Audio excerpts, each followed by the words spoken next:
guess I met Greg randomly some time ago, but never realized who he really was. When I first met you, I just thought you were some real estate guy.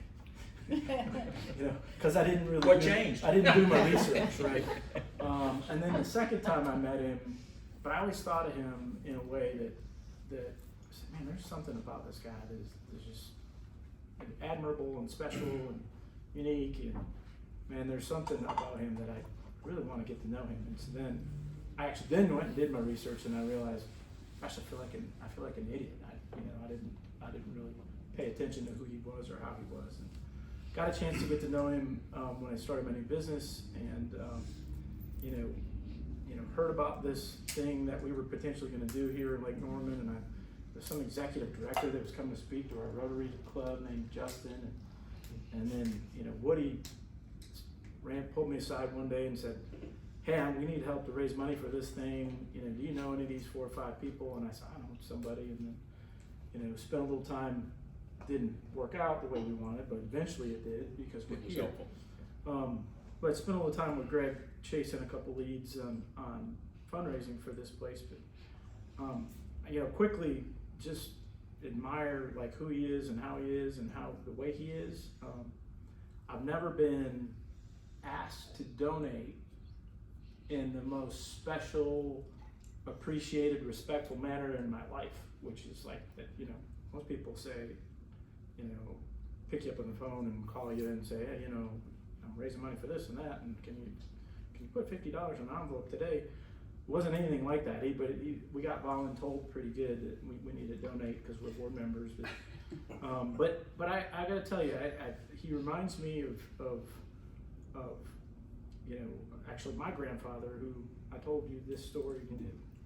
Reminds me of my grandfather, who was a general contractor on like the second Walton General Store, and he took cash instead of stock. So otherwise maybe I wouldn't be here. Anyway, so just a special person. I've gotten to know him. He recruited me back to the board that brought this place to us. I didn't have to do all the hard work they did, and I got to come and enjoy the party. So new to the board, but want to thank Justin for sponsoring tonight, and just want to thank Greg for allowing the opportunity to get to know him in these last couple of years, and I guess it's been 4 or 5 years now. Mm-hmm. The original story of the 4 Horsemen, or whatever nicknames you might have for yourselves, in the spirit of creation of Lowe's, is what I think we're excited to hear about today, and what you did and how you voluntold other people to raise money for you. It was more than just a couple $1,000 for the board members, probably a lot more. So I'd love to hear more about that. And, okay. If anything else you want to share with us. But thanks for being here, and thanks for doing it. Sure. Well, thank you all. I'm going to start by saying I'm not sure I can live up to what you just heard, but I am excited about being with all of you. I'm going to tell you that what we did at Lowe's and what we did here have a lot of similarities, and I'm going to tie those two together for you tonight in a way that you probably never heard before. I hope that's okay. It dawned on me that the ability that we as a board had and we as a leadership team had to do this came from the 35 years that we spent building Lowe's. If you go to the website, I went today just to see what's out there, and I said, this is pretty cool. They got some really neat stuff out there, but it ain't the story. And so tonight I'm going to tell you the story and how it really happened. And you can believe me or not believe me, and that's totally up to you, but I'm not a liar, and this is how we did it. So let's see, I'm looking at ages. Damn, I'm probably the oldest person here. But I'm still here. So I don't want to spend a lot of time talking about myself, but I have to tell you a little bit about how I got involved with Lowe's so the story will make more sense to you. And if I start boring you, just raise your hand and I can tell you 100 stories, so I can move on to something else. So I was a college student at the University of North Carolina in Chapel Hill in 1970. But I was on my own, and I'm proud that I had the opportunity to get there. And so now I'm a junior in 1972, and it dawned on me I'm gonna run out of money, and I'm gonna have to get a dreaded student loan, which I didn't know that I'd even qualify for. And so I said, okay, I'm gonna have to go get a real job. I was waiting tables, dipping ice cream, and doing the stuff that college students do, and it wasn't enough, even at a public university, where I was an in-state student. So I heard about this lumber yard in Durham, North Carolina called Lowe's. It was store number 6. And it was a lumber yard, that's all it was. And so I walked in and I said, are y'all hiring? And they said, I think we got a position in the warehouse. And I said, okay. So I worked my way up to the store manager, and he said, are you a college kid? And I said, yeah. And he said, well, we don't have any part-time jobs. And I said, well, that's okay. I could probably, what is a full-time job? He said 40 hours. And I said, okay, I can probably work 40 hours if you'll just work with me a little bit so I can, go to class. I'm a business major, and I hope to graduate for 2 more years because I can't really afford to stay there any longer. And he hired me. And I'm ever grateful that he did that. He took a bigger chance on me that day than you've taken on me tonight to present a story that you'll like and appreciate. And I have to tell you, it was really cool because there I was unloading boxcars, pushing a broom, and taking what we call pink tickets and loading them out for customers. And I said, I really like this. And then I was going to class, but I was learning things about how things really worked that my classmates weren't learning because they were just getting it out of the book. They were just learning enough to pass the test. And I'm thinking, this is really neat. This is like on-the-job training.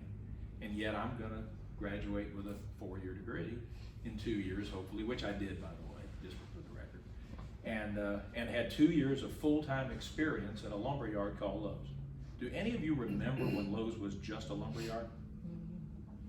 Oh, by the way, are any of you not Lowe's shoppers? Good, thanks, I appreciate that. Because I didn't take the cash, I took the stock. Smart. And it worked out pretty good. So, and I mean that very humbly. So now I'm 2 years employed full-time and just about to graduate from UNC Chapel Hill with an undergraduate degree in business. And I'm feeling pretty good because guess what? I've got 0 debt. And all my classmates, most of them have debt, and they're all lawyers, no offense, Bob, and bankers and stuff like that. And here I am with this experience at a lumber yard. And I thought, no. And I get a phone call from a guy named John Walker. I don't know if any of you ever met Johnny. He ran for lieutenant governor in the state of North Carolina. You might remember that. Not because you're anywhere near as old as I am, but you've been in North Carolina most of your life, I think. So No, actually, but Okay. I travel around a lot. Okay, well, you're very worldly. So anyhow, long story short, I get this phone call from Johnny Walker, and he said, Greg, Johnny Walker, he said, I really would like for you to come and interview to stay with us in a full-time role, and we're gonna take you places. And I went, okay, so you come to Wilkesboro, North Carolina on Tuesday. Where is Wilkesboro? I have no godly idea. I mean, I can't. Down the road from the racetrack. Yeah, well, I didn't know anything about NASCAR either, but I'm going to get to that in a minute. And so I said, okay. So I figured I'll figure out, borrowed a car. Because my sister and I both went to Carolina, and she was a year ahead of me, and the car we had wouldn't have made it all the way to Wilkesboro, believe me. And so in the meantime, I get another phone call from a guy named Pete Cullen. And these are 2 at the time household. I mean, they really were the original framework behind Lowe's as a public company. Which Lowe's went public in '61, but they were really founded in '22, and then Carl Buchan showed up in '46. So Lowe's is 101 years old this year, which is pretty amazing, really. So I'm only a small part of that 35 years, and I've been retired for a pretty good while. So you could say, well, you really don't know anything about what's going on. I did say I was a shareholder, so I still have an idea. But the important point I'm trying to make is I joined a small regional chain of lumber yards. I did take the job, by the way, and stayed 33 additional years. And I saw there the opportunity to grow that company, and I was nobody. And my goal was to become a store manager. And that was like the job, if you could become a store manager. And I'm proud to say that I became a store manager at a very early age, and I really enjoyed it. And when I was recruited to go into the corporate office, I wasn't really sure I wanted to go. So You know, all of us do, and I know each of you have had to do this. You have to make choices. You have to decide what's right for you, what's right for your family, what's right for your career. And so I thought, well, okay, I might as well give it a try and see what happens. Well, this was 1976. Do you know what happened in 1978 in our business? It's orange. Home It Depot. came in Atlanta. Home Depot was founded in 1978, and they opened their first store in an old Treasury. Remember Treasury? It was kind of like a bargain. It was like Dollar General except really big, and it was basically building materials, but all under one roof. And so I was in marketing at the time, and the chairman of our board said, "I want you to go down there because you got a college degree," and he had an MBA from Harvard, so he was pretty smart. And he said, "I want you to go down there and I want you to tell us what's going on. I want you to come back and tell the board." I said, "Okay." So I did. And I came back and I didn't give him the answer he wanted because I said, "These folks have really got something and we better take them serious." Now at the time, there were 10 regional lumber yards, and 9 of those were gone within 5 years of my visit. We were the only one that was still there. But the concept was all wrong because people didn't want to buy at a sales desk, not really sure what they wanted, go into the warehouse or the lumber yard and get it, have to wait for all that, and then find out later that it wasn't what they needed or this or that, and it just wasn't very satisfying. Whereas in a Home Depot store, you could walk in, you could get everything, you could look at it, you could say, "I don't really want that, I don't really want this." But what Depot didn't have going for them is the industry wasn't ready for real retail the way you know it today. So where everything's in pretty boxes and you can read the instructions and all that didn't, it was all in brown boxes. And you really didn't know what it was other than the little sign that might have been there if it didn't get torn off, telling you what the price was and what was supposedly in the box, which may have or may have not even been there. So my concept, along with 5 other colleagues, which we were really, I guess, the 6 horsemen, if you will, that was kind of you to call us that, I don't know if we deserve that, was to figure out a way to transform Lowe's into, we didn't dream big enough for it to be the stores you all shop in today, but we knew we were going to have to change. And that's when it came to my mind that I like change. Most of us don't. And if you all raise your hand and say, "Oh, we love change," no, you don't. You hate change. And change scares all of us. But when your life is on the line, your family, your job, your career, change is a little bit different because you realize it's going to have to happen to be successful. And so the 6 of us decided that we would take it on and lead change. And I remember going to the board at the time, and this was probably 80 or 81. And we made our presentation, and I remember the chairman of the board at the time said, "Okay, the board's voted, we're gonna give you guys a chance to do this." Bless you. With 2 understandings. One, if you fail, the company's probably gonna fold. And we were a public company at the time. Remember, we went public in 61. And number 2, if you fail, you're all gonna get fired. Well, okay, think about that for a minute. If we fail, there aren't gonna be any jobs anyway, so really number 2 wasn't as important as number 1. And I think that became the driving factor for us to make it happen. Now, there was no roadmap, which, Justin, reminds me a little bit of this place. Paul, Douglas, Dale. By the way, there are 3 of those guys are our board members, and you know what Justin's role is. And I'll tell you, that really kind of turned us on because we said, what can we do with this? And it wasn't like we pulled out a book somewhere and we said, "Oh, we're just gonna do this." We weren't gonna imitate Home Depot because when you try to imitate something that fragile and that new, usually things don't go very well. Some of you maybe been there somewhere in your career, I don't know. But if you innovate, you take the time to figure out what people really want, you've got a fighting chance to maybe do something that is meaningful. So from 1982 to about 1998, we innovated the first retail store, which we opened in Winston-Salem. It was the first store, believe it or not, that had a cash register inside the store at the front door. Y'all are going. That's crazy. But you know I'm telling the truth because I can't make that stuff up. And did it work out really good at first? No, really didn't. We made a lot of mistakes. I'll tell you about some of them in a minute. But we learned from that. And we've spent our time in the stores listening to what the customers were telling us. And before we knew it, we had figured out a concept that said, let's open a little bigger store. So if you're familiar with the store we opened in Mooresville, which was 40,000 square feet on Highway 21, anybody remember that one? That was way back when, and we said, God, this is a huge store. You know what our biggest challenge was? To fill it up. Because we didn't have enough merchandise, we didn't have enough different products in the product lines to fill the store up. And then we had one other problem that I mentioned a few minutes ago, and that was brown boxes don't look good on a shelf in a retail. So it wasn't like vendors were coming to us and saying, let us do all this for you. They had no clue. Today we take things like barcodes. You know what that is. That's how we scan through the cash register and out, because the barcode tells us exactly what that item is. We take that for granted. It didn't exist.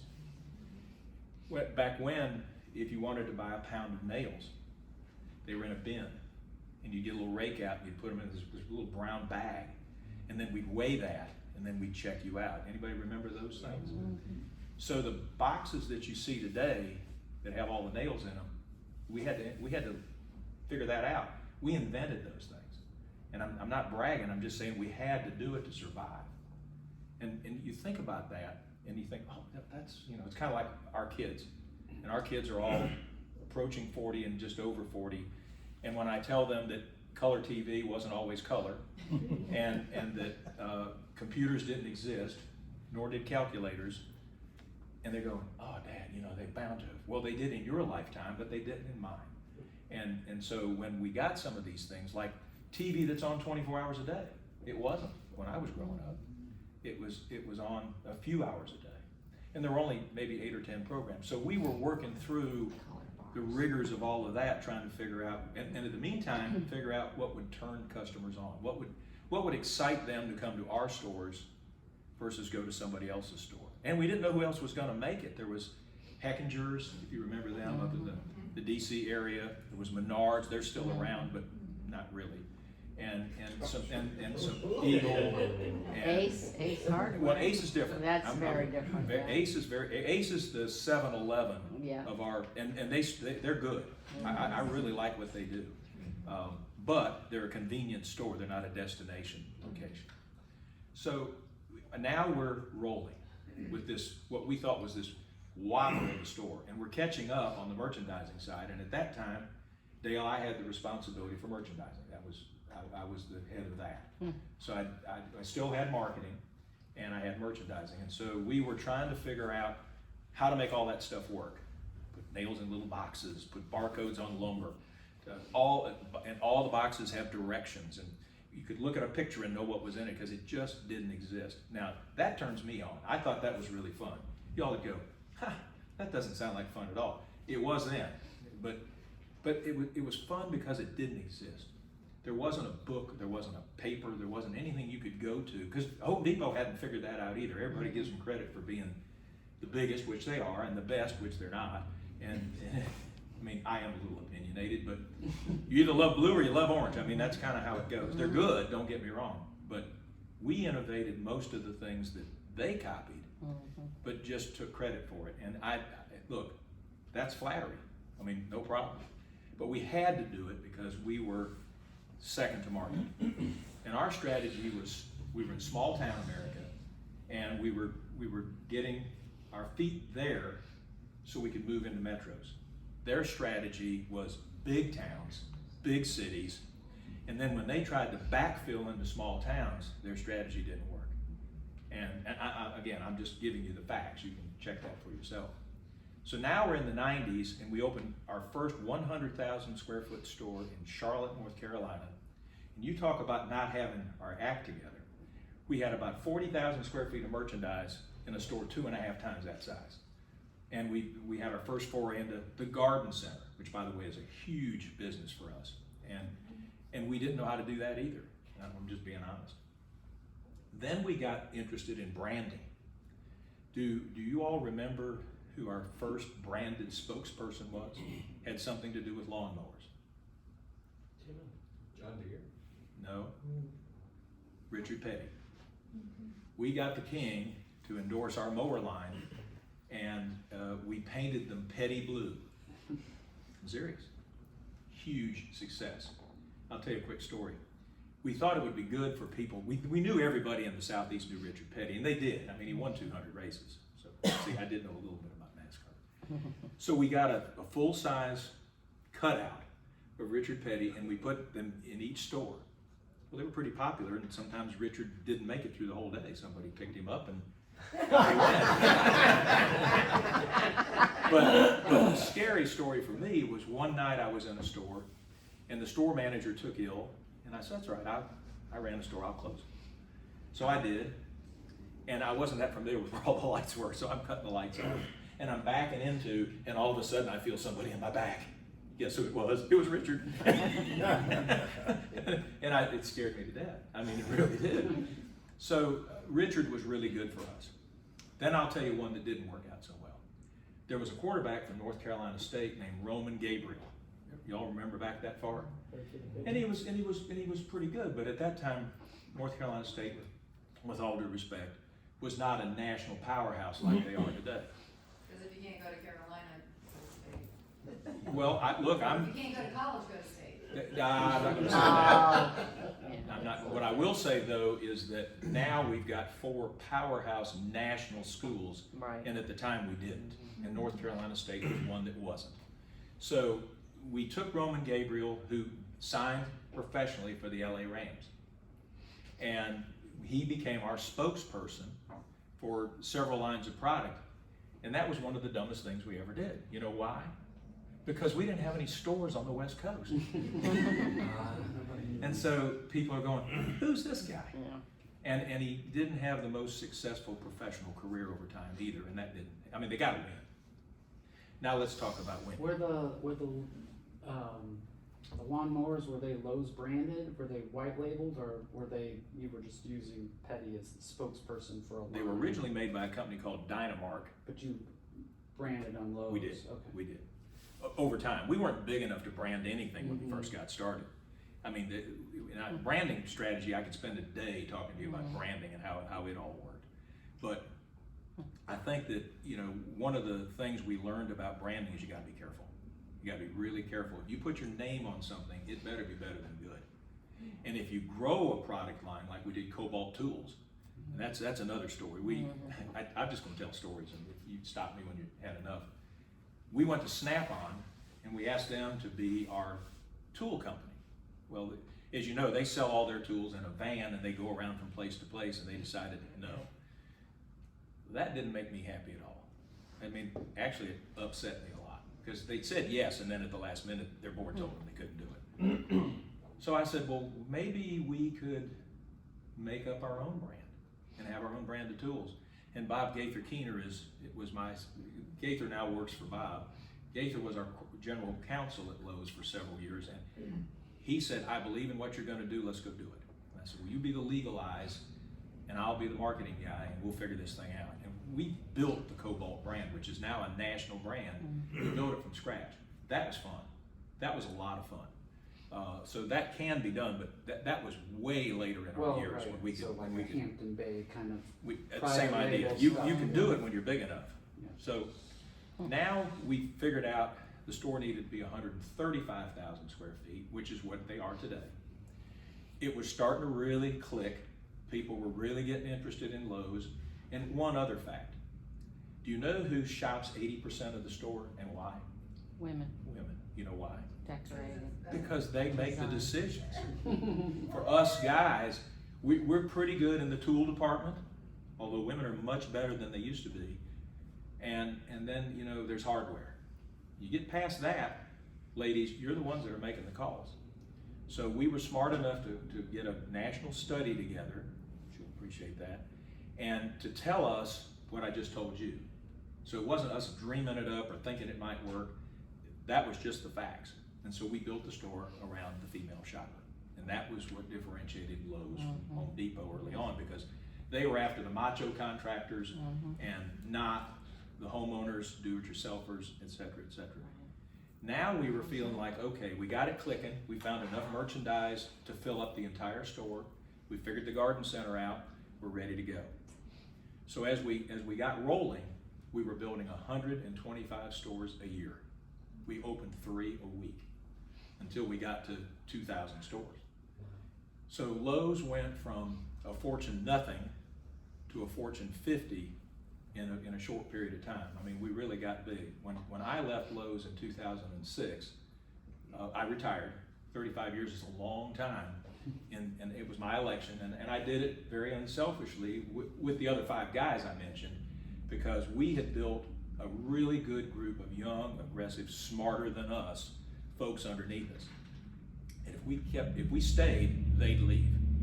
And I sure didn't want to compete with them, and I don't think the other guys did either. So we stepped aside, which is very abnormal, particularly in big corporate America, to give them a chance to go and grow, and they thrived. Frankly, they did a better job in the last 15 years than we did. They're all retiring now, and there's a new team, and they're doing a great job. So when I left, Lowe's was a Fortune 50 company doing about $40 billion.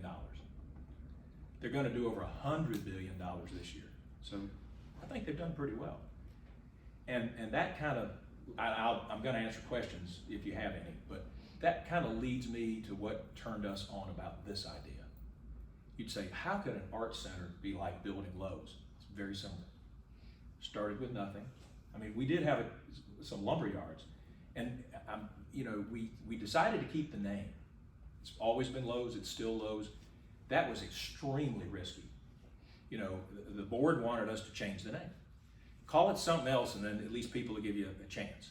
I said, no, the name's got equity, it's got brand recognition, it's got goodwill. Lowe's hadn't done everything wrong, let's keep it. Well, that was a challenge to do, but other than the name and the fact that we had some good vendor relationships, particularly in lumber and plywood, everything else changed. So it would have been easier to change the name and start from scratch, but we didn't do it. Here, we started, as you know, as the Cornelius Arts and Community Center, which is still officially our name, but we do business now, thank God for Bill and Erica Kane, as the Kane Center for the Arts. And I can tell you, Justin joined us very early in the game. He's in his 7th year with us. And we had a blank sheet of paper, a dedicated group of volunteer board members, started with 7, and the absolute belief we could get this done. And I remember talking to some of you one-on-one, and some of you were more skeptical than others. I won't call any names. But I couldn't go to the grocery store, because we live in Cornelius, and people would go, you're nuts. You're absolutely crazy. Well, I'd already heard that once, because when we were building Lowe's, I was hearing the same thing everywhere we had stores. Don't change this, it's great, we love the lumber yard. No, you don't, because you can't buy anymore here, and we can't grow. And here, we had 3 blue buildings, remember? And an eyesore. And so we partnered with the town of Cornelius, could not have done it without them. They're a great partner in a public-private partnership. The difference is Lowe's was already public, but it's kind of like the same, because your boss is every person that owns a share of Lowe's stock. And so you got a lot of bosses. Here, the community has been our boss. You all have directed us. You've guided us, you have challenged us, and then once it became more obvious to some of you that, and I don't mean you specifically, but you as a community, that this probably was going to go, you showed tremendous support for us. And that's when we had our groundbreaking and we broke ground. We raised, how many million did we raise before we ever put a shovel in the ground? 15 million. Yeah, 15, 16. Yeah, so $15 million was raised just based on our ability to convince the donor base that this was going to work. That says a lot about the Lake Norman region. And Dale talked about one relationship in particular that I'm really proud of. Dale has a relationship with Hugh McCall. And I had sent a video that was sent to me, to our board, about, I don't know, maybe a month, or I can't remember exactly when, but not long before. And in there, it was the story of the Blumenthal. And as you probably know, Hugh McCall was instrumental in raising the money that founded the Blumenthal. And so when we got finished looking at the video and talking about it, one of the board members said, "So Greg, who's our Hugh McCall gonna be?" And I said, "Well, for right now, it's gonna be us." And then Dale was generous enough to say, "Well, I know him well enough to get a meeting with him." And I said, "Okay, let's get a meeting with him." And we did. And while he, partly based on age, but more importantly based on all the other projects he's in, he listened to our story. And remember, we hadn't broken ground yet. Told him the story I just told you, and I said, "Could you give us some guidance? Could you give us some advice?" And he said, "Let me help you." And while he didn't really assist us that much in the individual raises, the best advice I think we ever got from Hugh McCall was this.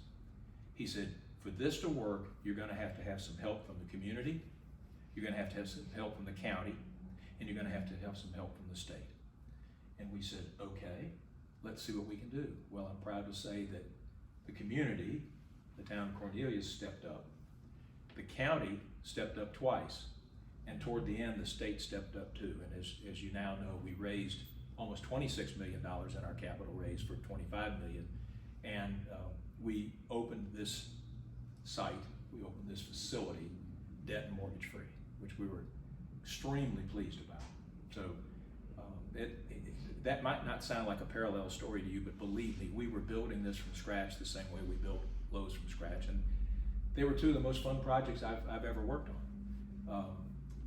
I think Bill mentioned that I'm stepping down, matter of fact, Friday, and I'm proud of it. I'm as proud of that opportunity as I was to retire from Lowe's, because stepping up are new leaders.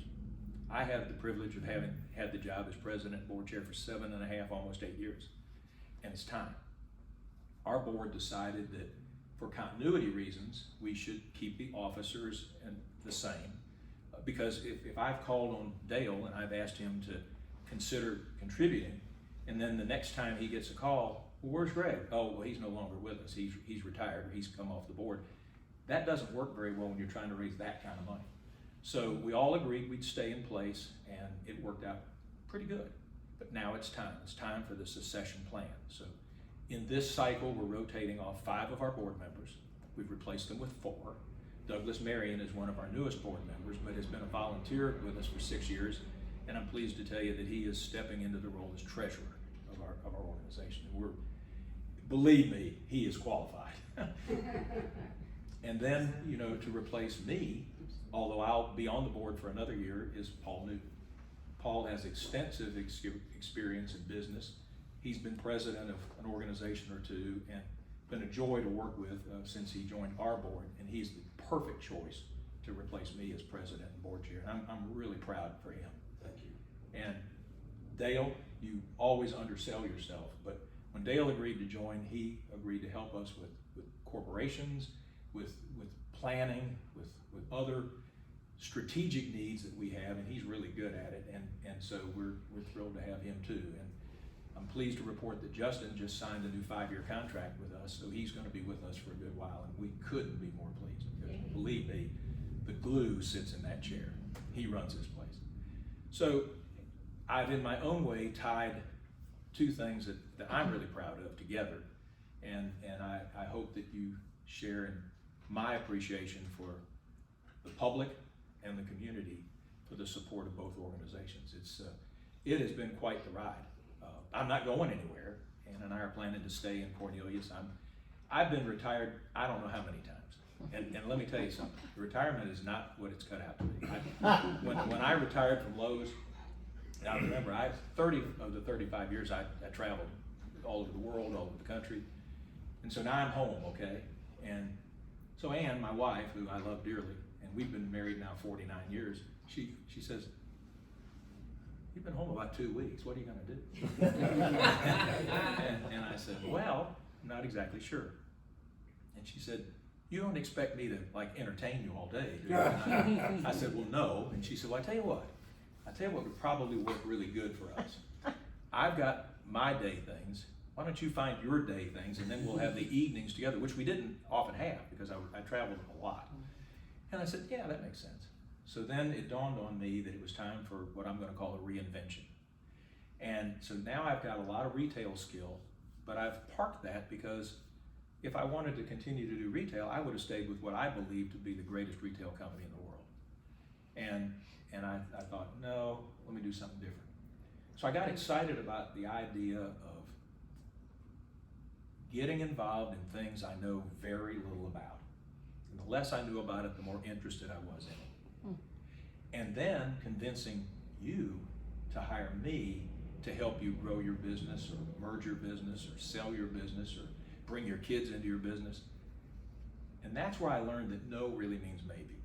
Because you know, sometimes, I mean, I had a couple people go, you really are crazy. There is no way I would do that. I said, wait a minute.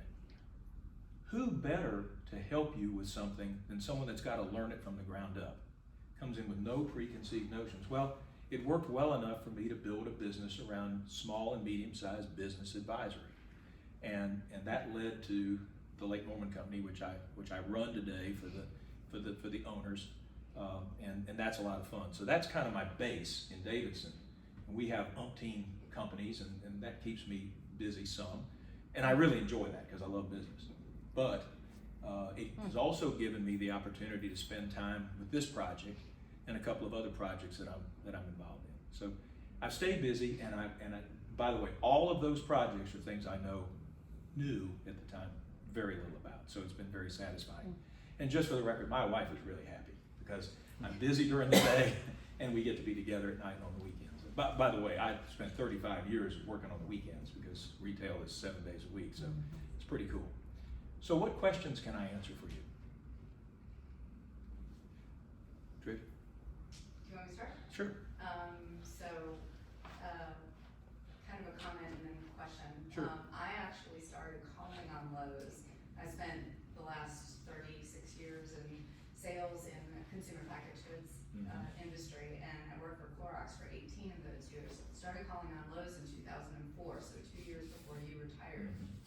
And one of the things that I got educated on very early on, because I worked for Clorox, so I had cleaning products, and we had a nice cleaning section. It wasn't a big cleaning section, it was about 12 feet. We grew that to about 28 feet in my time there, but we were very passionate about bleach. And bleach is used in laundry. And we were trying to convince the management at Lowe's that Lowe's needed to be in laundry, like have a laundry section, have bleach, have laundry detergents. And we were told emphatically, if it doesn't have to do with home improvement, it will not go in our stores. You need to tell us the why Lowe's story. And I'm just curious where that started. You were in marketing and merchandising, and why Lowe's resonated with me throughout my career, because it literally took me from answering the question to Lowe's to get laundry detergent and laundry additives into Lowe's, into when we started a business, it's like, why a range here? Why the range at Lake Norman? What would make us different? So I'm curious why Lowe's came from, because I know it came at a time that I started with them, and it was an answer we had to have as a vendor in order to do business with Lowe's. We had to tell the why Lowe's story. I'm just curious because that has resonated with me throughout the rest of my career and in businesses that we. Well, that's an interesting question, and I'll try to answer it as best I can, knowing that was the last 2 years of my time with Lowe's. And I didn't tell you, but after doing what I could for the merchandising organization with it, they did the work, but I led it, and the team of hundreds of dedicated merchants and folks that really do their stuff. The board said, okay, you got them running inside, let's see if you can run them. And so I was then moved to store operations for the last 12 years of my career. And running 2,000 stores is a lot of fun. You better have a lot of people. We had 200,000 of them. So I learned a little something about people and that. But I think the why Lowe's came from the next group that was in line to take the next step. And they were trying to figure out what to do next. And I mean that in sincerity, because, you know, it's kind of like us here. I mean, we've had a great inaugural season. Thank you all for your support. And now Justin has just announced the fall season. It's got to be better. It's got to be more engaging. It's got to have a reason for your neighbors that didn't come to want to come, and those of you that did come to want to stay. And Lowe's was at that time going through the very same thing. You're in 2003, 2004. We didn't know what was going to happen in 2008. Y'all remember that? And we'd gotten pretty good on the retail side. And by the way, we were in the appliance business. We still are. I have to say we, because I mean that was there most of my life. And we were behind. You know who the number one brand is in appliances was? Sears. Yeah. Kenmore, manufactured by Whirlpool, and that was their own brand. And we decided we were going to become number one. We had to figure out how to do it, and we did, by the way, and we still are the number one appliance brand in the world, really, from a retail point of view. So what they were trying to figure out is what was going to be next. I mean, we were growing things from scratch, so you know, to get 100% increase in something at that point is pretty good. But when you're now at $50 billion and you're trying to continue to grow, while the billions should come easier, they really don't. And so the why Lowe's, I guess, came with the notion, does it fit, does it not fit, can Lowe's get involved in? Look at why Lowe's is today. If you've been in a Lowe's store recently, look at all the things that exist now that weren't there 2 years ago. And you know, if you ask the why Lowe's question, I mean, I go in the store and I go, why? But I know they know what they're doing, and I know that they also have the courage to say it didn't work. Let's move it out and move on to something else. So, but you were way ahead of your time, and of course, you know that's a big. The That's cleaners, a big it's category huge now, for us too. now.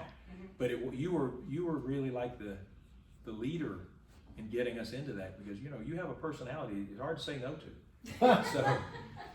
But you also, yeah, Brian knows, but you also had a really good idea, and you were convincing. And I think they were looking for that, because when you get the 135,000 square foot store and it's humming pretty good, and the inventory is X millions of dollars, and you own a portion of it, if it's not turning pretty quickly, you're not making any money. I mean, that's what it's all about, is inventory turnover and customer success and customers that you ever wonder why we have big carts in our stores? Because once you fill them up, you know, if the cart is little, you won't buy as much. If you take one of those little hand carry things, you're going, but if you take a big cart, you will, I promise you, you will buy something you didn't intend to buy when you're shopping the store. And that's what you were helping us figure out. And so why Lowe's became part of your strategy. I hope that answered your question. This is your chance.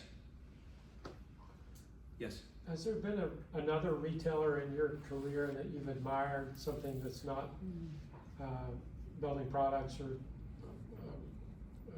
a competitor to Lowe's? That's a great question. I really appreciate you asking it, because believe it or not, I'm going to tell you it's Walmart. And what made me admire Walmart was we were getting in the retail business, but we didn't know how to spell it, and we didn't know what it really meant. And so we had a fellow named Jack Shoemaker. Jack Shoemaker joined our board, and he became my mentor for 9 years while he was on our board. He was Sam Walton's #2 guy. And while I never met Sam, Jack was, I mean, unbelievable. He opened his mouth, I was listening and learning. I mean, he could spell retail backwards, and I didn't even know what it meant. And he would help me. We'd go in stores. I mean, we went in stores all the time, and he would say, do you see that? No, I don't see it. He said, well, let me tell you what I see. And so, yeah, I really have an admiration for Walmart. Not so much today. I mean, they're the biggest retailer in the world, and they've obviously done pretty good. But they've strayed away a good bit from the things that Jack Shoemaker felt were really important. And not that that's bad, okay? Jack has since passed on. But to have that experience made me really appreciate and have an affection for Walmart and what they were doing, because they knew where they were going, and their people all understood this is how it's going to be. And when you get to be that big and you still have what I'll call a disciplined approach to retail, that's a pretty big deal. So it would have to be Walmart.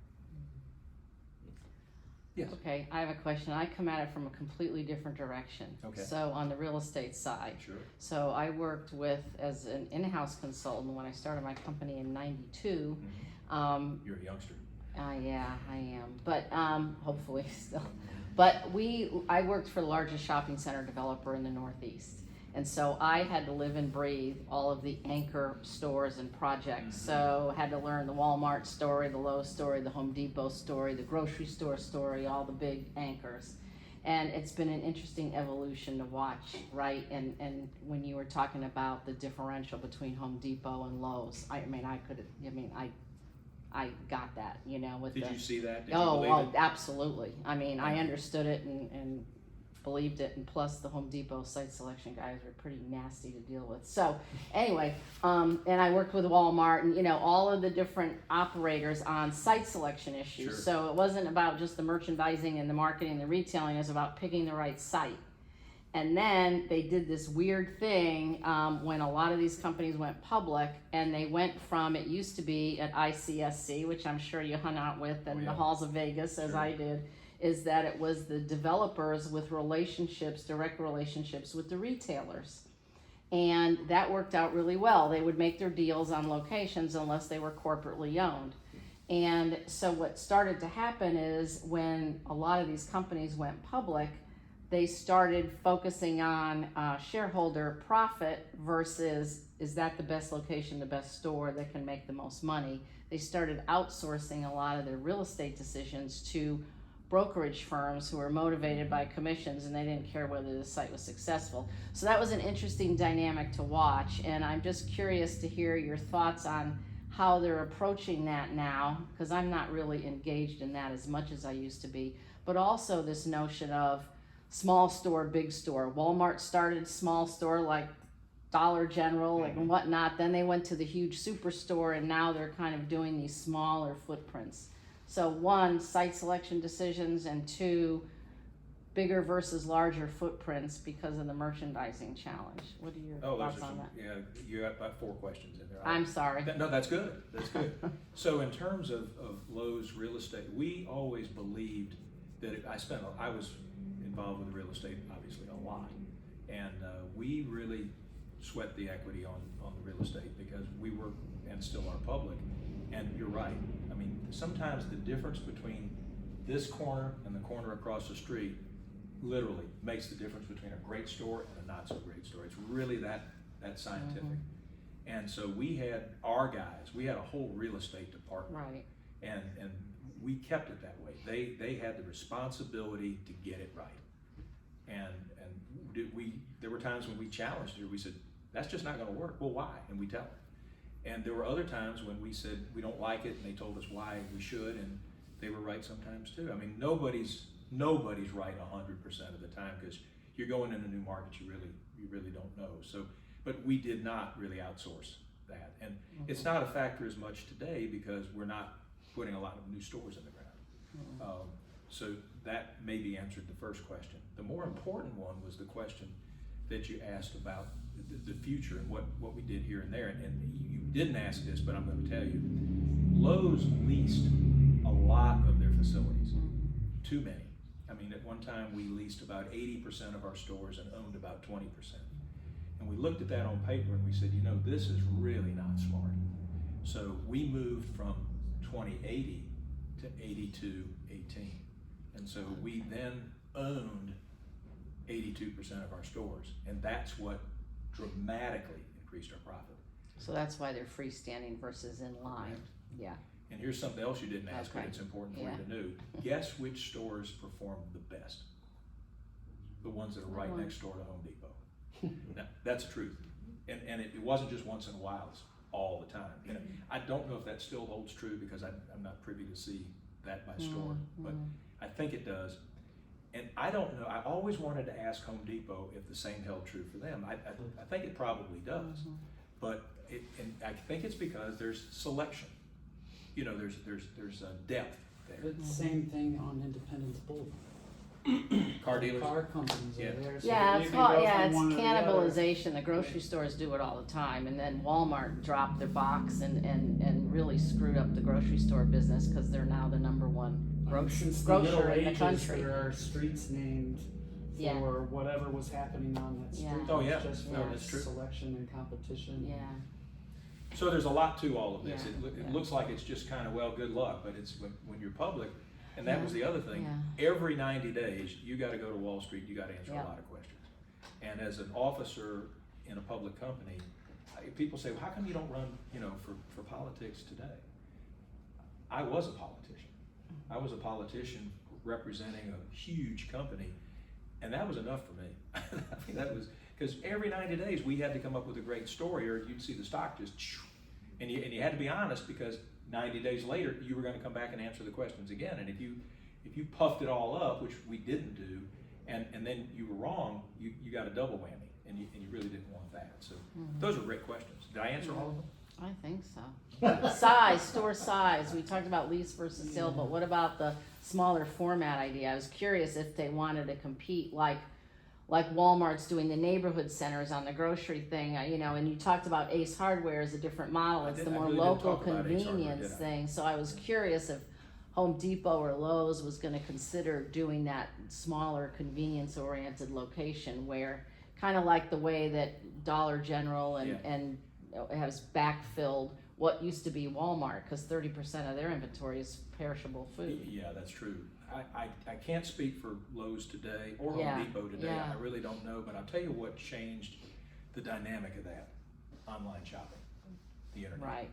Because what Lowe's was able to adapt, and I'm really proud that this happened, instead of starting to shut a bunch of stores down or think about downsizing them, we found a way to add the internet shopping to the existing facilities.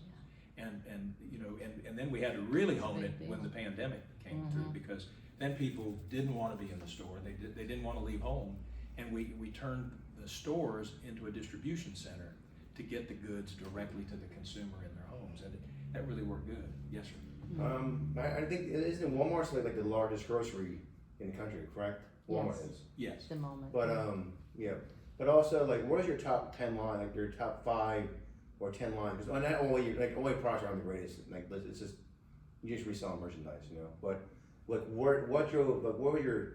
So let's say your 5 top drivers. Was it the nursery? Was it the power tools? You know what I mean? Like, or lumber? Because everybody You got 3 knows of them. because Home Depot might have some people might go to Home Depot for things, but you might have certain products that are better than them, and vice versa. So you have to like. It might differ what- between what is the highest revenue generator versus the highest profit too. So that would- Well, you Right? can't I've be been, greedy. like, You I have gotta like 10 top numbers, and then I'm able to fill them. So I'm sure you have like 10% of your business that drives like 90% of the revenue probably. No, it's a little bit different in the home improvement retail.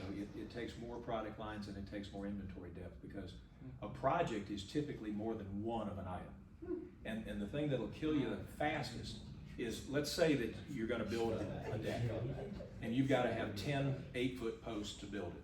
I'm making this up. You've only got 8 in stock. You're out of stock. Right. And so and then how many are you gonna sell times the chance we'll have to replenish that? And so you may need 200 of them to get through a week. And we learned that early on it's called logistics now. Mike, you know that better than anybody, because you're in that business and have been for a long time successfully. But it didn't exist back then. And so we had to figure that out. I think we figured that out earlier than some. The top 5 are the products that you probably would come to see us first. Lawn and garden is certainly one of them. We've got a pretty good selection.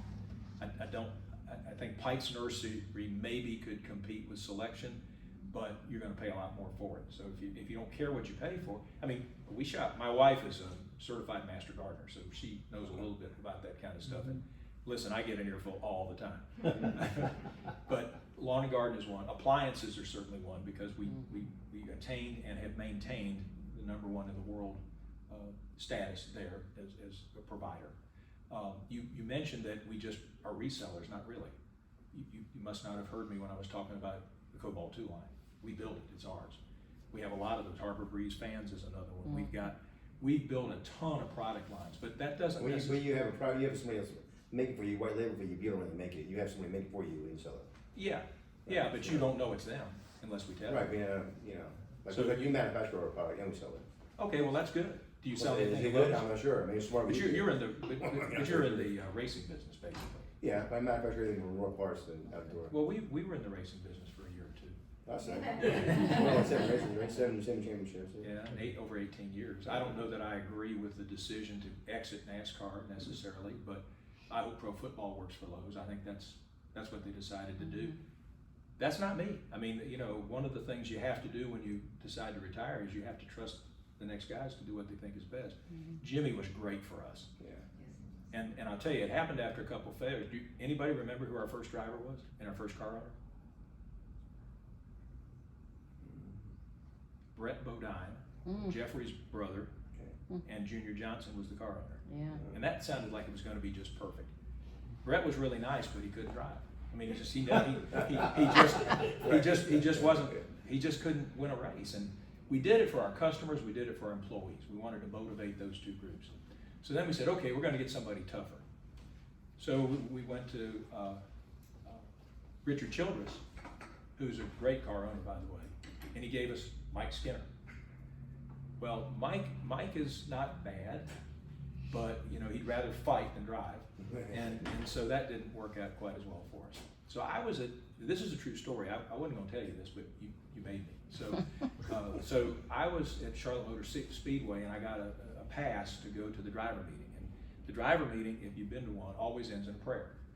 And so I think that's really great, because I pray for those guys too. You know, I mean, it's dangerous. It doesn't look maybe that, but it is, as you know. And so we're walking out, and I turn, and there's Jeff Gordon. And we're looking for a change, and that was part of my responsibility. And I introduced myself, and he said, "Yeah, I heard of you guys." And I said, "So," and he was driving for the Rainbow Warriors, DuPont, and he had with Rick Hendrick, and they had a pretty good deal. So I said, "Jeff, seriously, would you consider driving for Lowe's?" And he looked at me and he said, "Are you kidding me?" And he said, "I got the best ride, the best deal, and everything." And he said, "But let me think about that, and I'll get back to you." Well, you know who the half owner was of Jimmy Johnson Racing? Yeah, Gordon was. Jeff Gordon. The other half was Rick Hendrick. Wow. And so about 4 or 5 months later, I get a phone call, and it's Rick. And he said, "We'd like to meet with you. We'd like to follow up on your thought about Jeff." And the next thing I knew, we had a boy from California named Jimmy Johnson, and I think y'all know the rest is history. That was fun. Wow. That's brand strategy 101 right there. I wasn't going to tell you that, but Cool. there you go. It's So cool. I have 1,000 stories, but you guys have probably got better things to do than listen to me. Did I answer your question? Yes. I have one more question now. Okay. On a product line, I won't bore you guys and stuff, but when you do you have a floor plan, or do you what do you for your product line? Do you buy it all? Or do you term it out like in 45, 60, or 90-day terms to your vendors for your product line? Do you try to turn your product line over to cash flow, or did you buy it up front? Yes to the first one. No, if we're doing a good job to the second one. Our goal would be to never really own it, and that's not because we don't expect to partner with our vendors. We Tricia will tell you, we believe in partnership, and I think we still do, as far as I know. But if you get it right, and you put the assortments on the shelves in the right place, in the right order, in the right quantity, you'll really never own it, because you'll turn your inventory just enough to never quite own it. You're still paying for it, but you're paying for it with the money that you took in the cash register, not your own money. And that was always our goal. And we got pretty good. That's a good one. Yeah, I like that. Yeah. So that worked out well. We watched that closely, and I'm sure that they still do today. They're master negotiators at terms. Yeah. Right. Michael. Quick question for you. So, being a logistics guy, of course, I'll have a logistics question for you. Okay. So all the China talk right now, right? And, definitely a huge part of a lot of retailers' supply chains. Do you have any idea, did you guys have discussions in the past about, was it a major source of product for you, even if it was through your vendors? Or do you anticipate there are conversations today about changing your supply chains to be less reliant on China moving forward, maybe nearshoring or purchasing from other? Well, that's a great question. I'll start with a little bit of history, and then I'll answer it for you. Initially, Lowe's wasn't big enough to directly source anything, so most of it came through wholesale. And you were right when you said that we just bought and resold. And we realized that we were leaving a good bit of margin and not being able to get to the price points we needed to, and we knew that was coming. I mean, we could see that. So we began, this didn't exist either. We began figuring out how to globally source. You know how much we knew about that? Nothing. And so I was asked to lead that effort and go overseas and figure it out. And now today, if you're an international buyer, you're gonna get a course, you're gonna have a sit down, you're gonna get a book, you're gonna know exactly what to do, what you can and can't do, when you can do it, when you can't do it, and you got a backup. It was just me. I remember sometimes I was in China or wherever I was for sometimes 2 or 3 weeks, and the only other person with me that spoke English was me when I was talking to myself in the mirror in the morning before I went to the first meeting. And I learned a lot, and it was a humbling experience, but a good one. And so we built what we believed at the time were some strategic and important relationships, but it wasn't just China. China and Japan were innovative in taking your stuff and making it cheaper, but not really bringing you anything new. Now that's changed some, particularly in the appliance business, but at that time they were, they're not competitive in lumber. So we were buying all of our lumber through wholesalers who went to Canada. And I remember spending literally 2 years in Canada negotiating lumber and plywood contracts. And it's not like you're, right at the, you're 50 miles inland and it's 40 below zero, and you're negotiating with these people. You think we're good negotiators? Talk to a guy that's selling lumber, and then he's got a mill right behind him. They're good. And so, that didn't answer your China question, Michael. But what it did tell us was we had to be careful. And so we started out carefully. There were times when everybody was buying from China, and we found another approach. Does Lowe's buy from China, Japan, Taiwan, Singapore? Yes, but they also buy European products and they buy products elsewhere. But Lowe's was always believing that if you could fly a U.S. flag on the product, you had an advantage. And I can look at the stuff and I can tell where it comes from, just like you can if you pick up the box. I think they're still holding somewhat true to that. Because the idea that you're going to have something really cheap that's going to break really quick, you may have sold a product, but you've destroyed your brand. And I think they've been careful about that, and I think they still are. And I give them a lot of credit for that, because there's a lot of tug on just get it cheaper, just get it cheaper. But I also know when all those boats were backed up on the West Coast, and shelves were empty at Target and Walmart and other places, they weren't at Lowe's. And so I think that tells me the answer to your question. Absolutely. Great, thank you. Anything else? Yes, Brian? You briefly, well, first off, thank you for sharing with us. Oh, yeah, my pleasure. It's an honor. Appreciate it. Thank you for all you've done for the community as well. You touched on it briefly, but as you were phasing out retirement, the internet was starting to become a thing in the retail world. How did Lowe's look at it initially? I know once they started rolling out, they had a lot of issues with delivery and that kind of stuff, but how did you guys look at that initially as you were starting to phase into retirement? Okay. Yes, I was retired at really the height of it, but we saw it coming long before you knew it was coming. And so I had some involvement we had a small team that started studying that early on, and I put myself on that team because I wanted to learn it. Remember, I told you I love stuff I don't know that much about. And so we were learning where we thought it might go. We had to guess. I mean, there wasn't a book you could pull off the shelf that said, oh, this is how you do retail internet, because it wasn't being done yet. But I could see, well, let me tell you a story that'll validate this. Early on at Lowe's, we had a program called the Homestead Program. Anybody remember it? We literally had blueprints and floor plans and images of homes that we would sell you the package, and it would guarantee that it would be everything you need to build the house as long as you don't change the floor plan.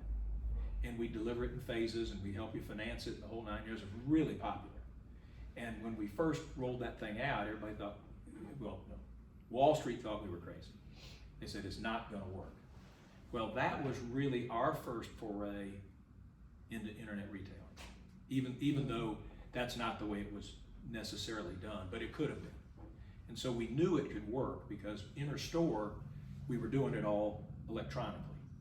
And so it gave us a real leg up when time came, because to build a house, you have to have a little bit of almost everything to get it built and completed. And so we knew how to do that, and we just had to figure out. And today, you can buy, people would say, nobody will ever buy that over the internet. That's totally wrong. Now, we all look to Amazon and we say, well, they're the ones that innovated all of this. Well, they certainly took it to the next level, but other retailers have been pretty successful too. Look at Lowe's annual report for 2022 and look at the single fastest growing area, internet retail, by leaps and bounds. And it crosses all product lines. I mean, who would have thought you could buy lawn and garden over the internet? You can. Who would have thought you could buy an appliance, a refrigerator, over the internet and have it delivered and installed? You can. So yeah, I mean, I hope that answered your question. We learned really early on that something else was coming. We just weren't sure what it was. I'll tell you what we thought it was in the 70s, a program called Ranchettes. Anybody remember that one? We decided that we could sell mobile homes at Lowe's, but we didn't want to call them mobile homes. That wasn't sexy enough. So we decided to call them Ranchettes. They're not there Now today. it's tiny homes, you can do it again. Yeah, well, we'll Well, probably, that's back. it is, but just for the record, the mobile home business was a dismal failure. Just like go-karts, we sold those at one time. Motorcycles, we sold those at one time. And 100 other things that didn't work. So we made our share of mistakes. I don't want you to think that we hit all these home runs. It was a hard road, but we persevered. I mean, that was kind of the thing. We believed that we could figure it out and make it work. And I'm thankful that we were successful because I did keep my job, and the companies continued to grow. So, and the other guys did too, and that was pretty important to us. Did we get around on the questions? I think so. Greg, this has been fantastic. Well, you're kind.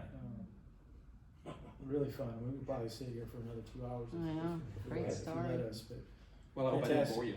I really appreciated the parallel that you gave between what you built at Lowe's and this. Oh, thank you. Because as an entrepreneur who started a company with an idea, out of my home, that went from like 0 to 120 millions, nothing like the 100 billions that you were doing at Lowe's, but it's all the same, the things that we face, the challenges that we face, and the opportunities that we have to consider, and the risks that we have to take, and the way that we have to pivot as things change in the economy. So I thought that was a really great parallel that you drew. Thank you for saying that.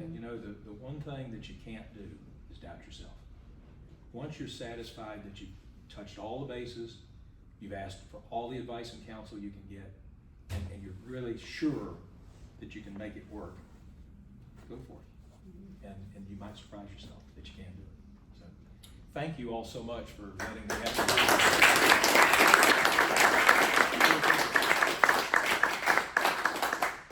And I could talk for another 2 hours, but I won't. So thanks a lot. We could listen. a couple of quick housekeeping things. Justin, I didn't know if there's anything you want to add. Thank you for hosting today. Oh, sure, you know me.